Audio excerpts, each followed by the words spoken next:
Who knew adding 2 hours to a story could change so much? This changes so much. I know! These videos are not for children. If you are a children, then piss off. Just got finished watching that Zack Snyder's Justice League.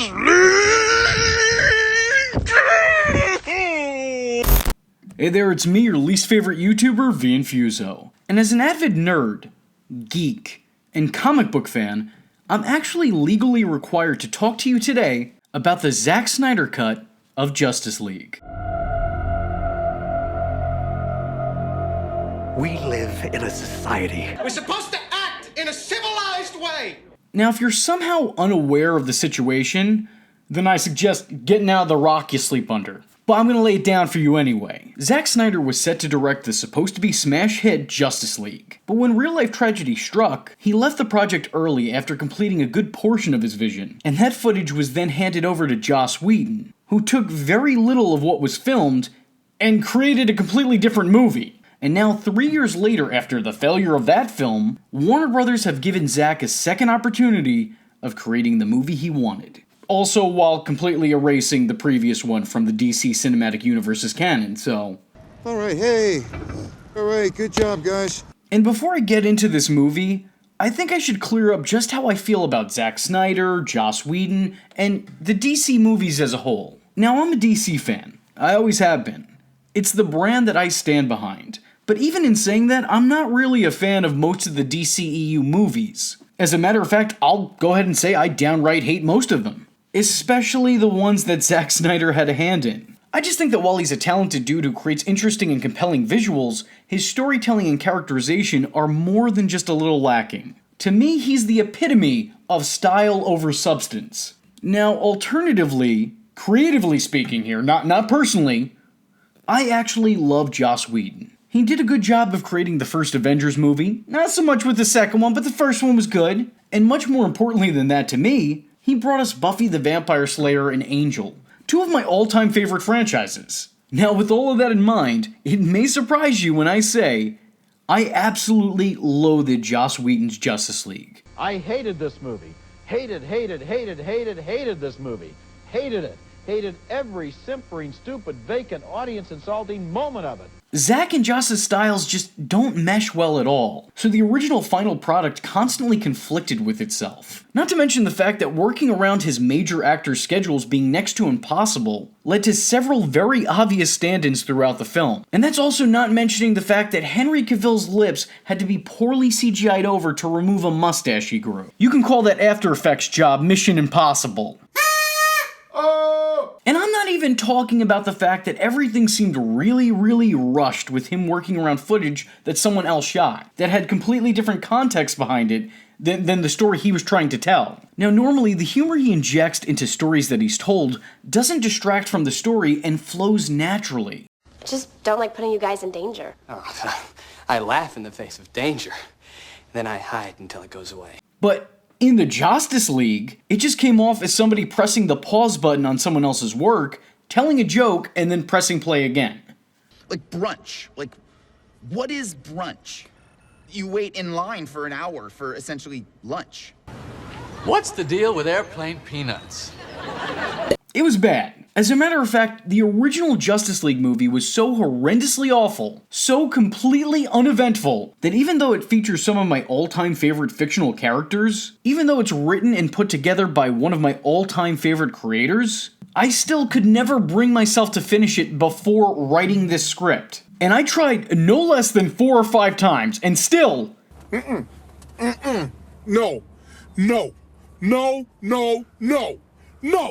Hell no! No! The worst part of it all is I couldn't seem to even remember what happened in it. It just never stuck with my brain. Had Snyder stuck around, it probably would have been a significant improvement. Yeah, I didn't love his work, but it would have at least felt like one man's vision completed, and not someone else's line of sight while wearing their predecessor's creative goggles. I don't know if that metaphor really works, but there it is. It's there. It's out there. What I'm trying to say here is that, for example here, I didn't really care for Batman vs. Superman's theatrical cut. And even after watching the Ultimate Edition, yeah, I'm still not crazy about it. but it's still a significant improvement. And while it's not my ideal Batman-Superman project, it does have a more clear and concise narrative that comes full circle in the end. So I went into watching this movie thinking the exact same. Yeah, I probably won't like it, but it'll definitely be a hell of a lot better than the original. And now, after seeing it all, I'm happy to say that I was both right and wrong. Because, yeah, I did like this a lot better than the original, but I also surprisingly really liked this on its own. The story here flowed much nicer. The pacing, while slow at first, does a good job of giving a proper slow build. The story has enough time to unravel. It sets up its characters, it defines dynamics, and it explains each individual character's motivation. We get great detail and depth on Cyborg, who is severely missing a purpose in the original movie. We get told his backstory through his own eyes, seeing the life that Victor Stone had before he became half man, half machine. The scenes with Victor and his father are some of the most real and compelling in all of the DCEU. His disdain for his father made less sense in the original. There was a simple line here and there and a brief interaction, but we never really got the full picture. But here we're shown that Silas was so invested in his work that he missed a good chunk of his own son's life. And when Victor's mother is consoling him on his father's absence, they're hit by a car, ending her life and causing Victor to somewhat blame his dad for her death. On top of his mother's demise, he also blames his father for his own quality of life. Silas tried to save his son, but in doing so, he altered the life that he could have. Cyborg's less than stellar relationship with his father makes sense here. And it's not just him. Hell, even the villain has his own plot that's easy to follow. In the original movie, Steppenwolf was just your generic bad guy. He wanted to destroy things because the movie needed a threat. But here, Steppenwolf has shamed his family and is now trying to make things right by enslaving the planet his uncle Darkseid could never take over himself. He's trying to redeem himself and appease his family, which is a context we didn't previously get. It's important to have villains with a purpose. Bruce Wayne is still on a mission to put together a team, looking to defend the planet from an upcoming threat. But now in this version, he seems to be properly motivated. The way that he finds out about Steppenwolf's appearance makes a lot more sense, whereas in the last one, he saw some random bug person get squished on a wall and his blood contained a drawing of 3 cubes. I don't even know what the fuck I just said. That was like playing Mad Libs with Charlie Sheen. None of it made sense, and you could rearrange that sentence in 6 different ways, and it still won't make any sense. But that's something that happened. That was in a script. Somebody got paid to write that. And I would like their name. And also the name of whoever hired them. Because if we want to get stupid with it, I'm your guy. I'm as dumb as they come. In the Snyder Cut, the team coming together feels a lot more authentic. It's not forced by bad writing, whereas in Joss's version of events, it felt like a group of heroes fighting side by side because, well, just because. But here we get a real feel for the team as individuals, and we understand why they banded together. Even seeing the internal struggles of some of the members to trust and align themselves with others. They're not just blindly serving the narrative.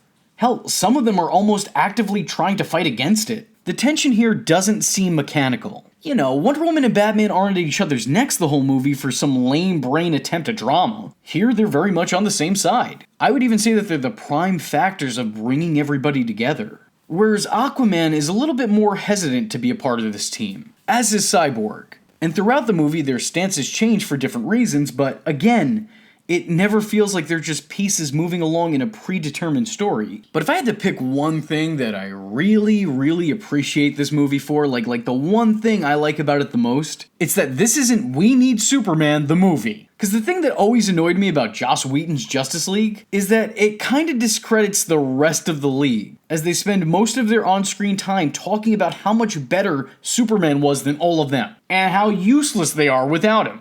And that's just not the case. It's because they know he's dead, right? Superman. He's gone. You ever hear of Superman? Superman is dead. We all wish he weren't. We don't know what state he's in. Superman was a beacon to the world. Why aren't you? You got a team here. Superman can bring this team together better than I ever could. Superman's a no-show. This is why Superman works alone. This movie doesn't make that mistake. Even if Superman still comes back to life and later obliterates all of them one by one. That does happen, but hear me out. The movie, for the most part, does justice to the Justice League. And the idea of bringing Superman back isn't the team's focal point. Like, that's not a main plot. It's something that comes up in conversation more than halfway through the movie, through a hypothesis. And look, I'm not gonna say that Superman isn't an asset. He clearly is an asset to the team. But there's more to the team outside of Superman. The same thing with any other character. There's so many people there with so many different powers, abilities, or just skills, that if you take one away, yeah, sure, it'll be a loss, but it's not the end of them. Like Superman is not the end-all, be-all of the Justice League. So seeing this movie, allow the team to shine on their own in their own unique ways, and then come together and say, oh yeah, we might be able to bring that guy back. That is much more thrilling, entertaining, and does not completely demolish any credibility the team had before Superman. So, yeah, Zack got this one right. When I first saw Joss Whedon's Justice League, I remember thinking that they did a pretty piss-poor job at introducing all their new characters. The 2-hour movie was the first real look we got at characters like Cyborg, Aquaman, The Flash, and yes, I know, smartass in the comments, well, actually, V, if you paid attention, you would have seen them. Yeah, seeing them on screen for a millisecond is a little bit different than introducing the characters as characters. I remember thinking when I was watching it the first time around, the only character out of the three that felt fleshed out and worth watching was Aquaman. And when the guy whose power is to talk to fish is the most interesting of your new characters, you should know you have a problem. In all seriousness, it seemed like Jason Momoa was the only one that was focused on between the three. And that's also probably why out of the three, he's still the only one to have gotten his own movie after the fact. However, in Zack Snyder's Justice League, this movie does a lot better of a job with all three of them. Actually, as a matter of fact, I want to take the time here to properly put over this movie for establishing Cyborg. Now look, I've always liked Cyborg, but I guess I kind of always saw him more in a supporting role. He was great as a Titan, he serves his role as a member of Doom Patrol, but I don't know, I just never really bought into the guy joining the Justice League. Is this really where we're going? This is what we want? He just doesn't seem like an A-lister to me. He's a B+ at best. And that's not me discrediting the character, because like I said, I do like him. But not here. Not for this role. Truth be told, I kinda resented the idea of him becoming a founding member of the Justice League in this universe. I just couldn't help but think of all the other characters who could have taken his place that I think would have been a much better fit.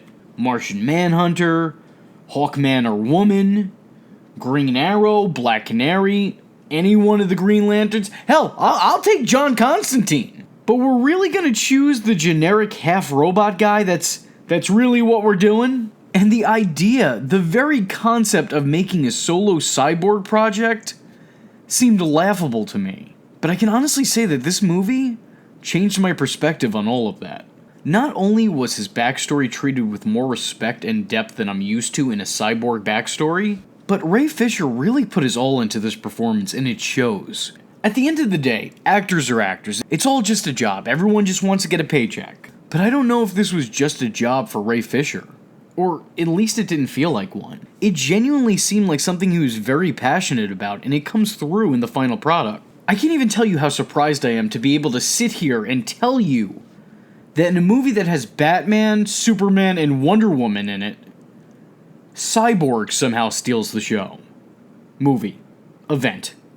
You get it. I think it's also a credit to Ray Fisher as well, because not only is Cyborg not as established as characters like Batman and Superman, but Ray Fisher as an actor is also not as established as actors like Ben Affleck and Henry Cavill. And again, the dude stole the show. Look, no cap here, Cyborg is the heart and soul of the Justice League in this movie. And now if WB came out tomorrow and said they were making a Cyborg movie and Ray Fisher was signed on, I would be in attendance. The Snyder Cut also does a really good job of making both Steppenwolf and Darkseid come off as serious potential threats to humanity. Originally, I found Steppenwolf to be a minor leagues villain, and I didn't really see him as being a big enough threat for one of the members of the Justice League, let alone all of them at once.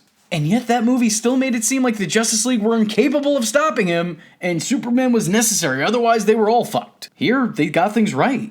From the very second that Steppenwolf steps foot on screen, he's solidified as a threat to our heroes. The guy is shown to be powerful from his first scene in. It doesn't seem like something the movie is insisting. It's something that we can tell based on his actions. The guy is an intimidating force. Not exactly someone you want to make enemies with. I think they also did a really good job with Darkseid. We see and hear enough of him for him to be a presence, but not to be overexploited. He's definitely the big bad that we're saving for a future movie. But even lurking in the shadows, hearing him once or twice, getting a visual of him in a flashback, was enough to hype DC fans up. He's shown to be a threat, we can see no vulnerability to him, and we see just the right amount of him. There's so much attention to detail here, there's so much more world building in this than in the previous Justice League. And look, maybe I'm a bit of a hypocrite because I've always said the DCEU's biggest problems were they were trying to build a world when they should have focused on a movie. But here, it was the right amount of that. My biggest problem with DC movies before has always been them trying to create a universe when they didn't successfully make a movie yet. These movies are set in place to allude to the next 6 films in the timeline, but they haven't gotten through the one that they're working on. Here, they did a really great job of world building, because while there are setups for later movies, while there are things that they've shown that will probably pay off later, it doesn't disrupt from the main story being told, which, in my opinion, was a problem previously. Here, they have so much attention to detail and so much world building, but not at the expense of the movie itself. In a telling flashback, we see Darkseid, who, by the way, sick design, dude. I'm a fan. And we're shown Atlanteans, Amazons, gods, and lanterns fighting side by side, all in an effort to try to prevent Darkseid's hostile takeover. The Age of Heroes, creating a parallel to the formation of the Justice League. But it's also setting up and establishing a lot of its own universe outside of that. Showing Wonder Woman's father Zeus for the first time and a younger version of her brother Ares. Seeing a Green Lantern Slade before watching the Ring go off and find a new host. Thus silently setting up the origins of Green Lanterns and how the role is passed from one to another. There's also talk of how Atlanteans and Amazons went to war with each other, with Diana not entirely sure if she can trust Arthur due to their people's history. The Mother Boxes, which seemed to be awakened for no rhyme or reason in the original cut, cracked this time due to the collateral damage of Superman's brawl with Doomsday at the end of Batman v Superman. Things make much more sense here. There's also a lot more payoff with this version. We're reminded of Batman's visions, and some of which give better context to scenes from the original Justice League. Batman didn't just gather Lois on a whim to confront a confused and potentially violent Superman. He was inspired by the vision he had of Barry Allen in Batman v Superman, who told him Lois Lane is the key. The visions also hold a certain weight to them, as initially they appeared to be Bruce Wayne's nightmares, but now we're told that they're premonitions of what's to come. We're even given an entire 20 minutes of epilogue to confirm that. Whereas without the Snyder Cut, those daydreams would have amounted to absolutely nothing. So this movie not only makes me appreciate it, but it also somehow retroactively makes me appreciate Batman v Superman more. I mean, granted, I still don't like that movie, but it definitely feels more relevant to the universe now than it did before. I also got to comment on this because I got a real kick out of it. Since Man of Steel came out, I've told anyone and everyone who'd be willing to listen, and many people who did not want to, that I thought the General was a waste of good actor. I always said that guy would make a good Martian Manhunter. So imagine how blown my mind was when this movie revealed that he was Martian Manhunter. What? No way. And as I expected, he was pretty great. I mean, he didn't get a whole lot of screen time, but you know, what he did good. I'm excited to see what comes next with him. We didn't get to see a whole lot of him, but I'm hoping that future installments will change that. From the character's design to the actor's performance, I can't pat DC on the back enough for this. Cyborg's father also gets a lot more screen time, and while he doesn't make it to the end credits, I think he gives a really memorable performance here. And I'd actually rank this just underneath his time in the Terminator franchise. Seriously, he does really good. Hell, Jared Leto returns as the Joker and isn't entirely awful. How do you even do that? You got a good Joker performance out of what is arguably the worst Joker of all time. I could tell you meant that. I don't know, but it happened here, and it blew my fucking mind. But even saying all of that, the movie isn't without its flaws. As no movie really is. But given the fact that this is Zack Snyder we're talking about, and if you're not a Snyder fanboy, his work seems much more miss than hit, and given the fact that he had 4 whole hours to try and fuck things up, I gotta say, the movie's flaws perish in comparison to the movie's more positive attributes. Yes, Barry Allen is still fucking annoying, even if he is less annoying than he was in Justice League. There were still plenty of times I found myself rolling my eyes at lines of dialogue he gave. But to be fair, that does seem to be what they're going for with his character. I don't have to like it, but that's just what it is. Amber Heard, despite being one of the most vile creatures to walk the earth, is given screen time. And I could have done without that.